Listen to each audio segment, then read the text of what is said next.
Kumusta aking mga kabayan? Gusto ko sanang mabati ng isang magandang kagabihan. Ngayon naman ay ating tatalakayin ang tungkol sa pag-unlad ng ating wika. Ito ay binahagi ng iba't ibang panahon. Ang panahon ng mga katutubo, panahon ng mga Kastila, panahon ng mga Amerikano, panahon ng mga Hapon, at ang panahon ng kasayilan. Ano naman ating hinihintay? Ayun na, at simulan na natin. Panahon ng mga katutubo. Ito ang panahon nung tayo ay malaya pa, wala pang impluensya o hindi pa tayo nasasakupan ng iba't ibang lahi mula sa ibang bansa. Ang panahon na ito, ang ating gamit ng sulat ay ang alipata. Ang alipata ay mayroong 17 titik at 4 na katinig. Ang panahon ng mga katutubo ay matawag dating panahon ng mga paganismo dahil ating mga noon ay sumasamba lamang sa mga puno, hayop, araw at iba pa. Makalipas ang ilang taon, dumating ang mga Espanyol sa ating bansa. Dala-dala nila ang kanilang kultura, wika at ang kanilang paniniwala. At lahat ng ito ay kanilang ipinakilala sa atin. At taos-puso naman natin ito tinanggap. Kaya tayo ay napiktuhan. Napiktuhan ang ating paniniwala, syempre rin ang ating wika. Pero hindi natin alam, ito pala ay parte ng plano para tayo ay sakupin.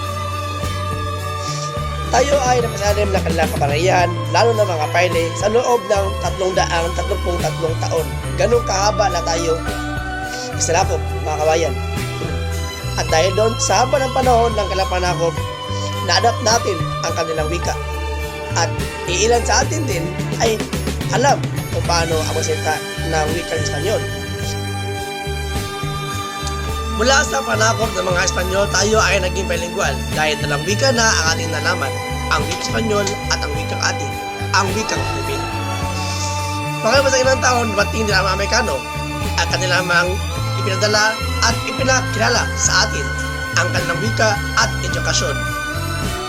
Ipinadala nila sa atin ang mga Thomasites o tatawag natin ng mga sundarong guro. Sila ang tumo sa atin ng kanilang edukasyon. Noong March 4, 1899 ay natubala sa atin ang batas ng komunikasyong Scorman o ang wikang panturo. At noong naman October 27, 1956 ay natubad ng ating pangalang Pangulo na si Manuel Quezon ay ang pagsusuwian ng wikang pabansa.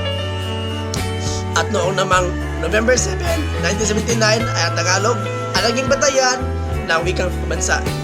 At noong December 30, 1977 ay epektiba ng Tagalog ang gawing batayan ng wikang pabansa. Pagkatapos ang ilang taon mula sa panakot ng mga Espanyol at panakot ng Amerikano, dumating din naman ang mga Hapon at dala-dalaan nila ang kanilang wika at ipinakilala nila sa atin ito. Ito ang wikang Nipongo. Ang panahon ng Hapon ay tinawag din itong gintuang panahon ng mga Tagalog dahil kasi binigyan tayo ng konting kalayaan para magsalita ng Tagalog at binigyan din ng kalayaan ang mga manunulat. Purista naman ang tawag sa wikang pabansa, ang Tagalog. At noong 1942 ay opisyal na wika ng ating bansa, ang Nipongo at Tagalog. Sa wakas naman mga kabayan, ito ang panahon ng kasayilan noong Hulyo 4, 1956. Noong March 6, 1954 ay pinatupad ang pagdiriwang ng Linggo ng Wika. Ito ay nakaayon kay Francis Balagtas na Makata ang lahi. Ngunit noong 1955 ito ay binago at ito ay nakabase sa kaarawan ng ating presidenteng Manuel Quezon. Ito ay nasa araw na August 13 to August 19. Sa kasalukuyang panahon naman, noong February 2, 1987, ay ipinatupad ng ating presidenteng Corazon Aquino na tawaging Filipino ang ating wikang pabansa. At noong 1987 naman, kaninang DepEd, ay ipinatupad naman ng Filipino at English na ang ating gagamitang wikang panturo. At noong Hulyo 1997, ay ipinatupad ni Fidel Ramos na kada buwan ng Agosto ay ito na ang buwan ng wika.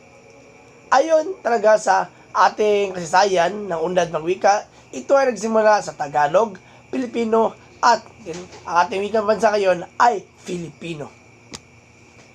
Yan lang po at maraming salamat sa pakikinig, mga kabayan.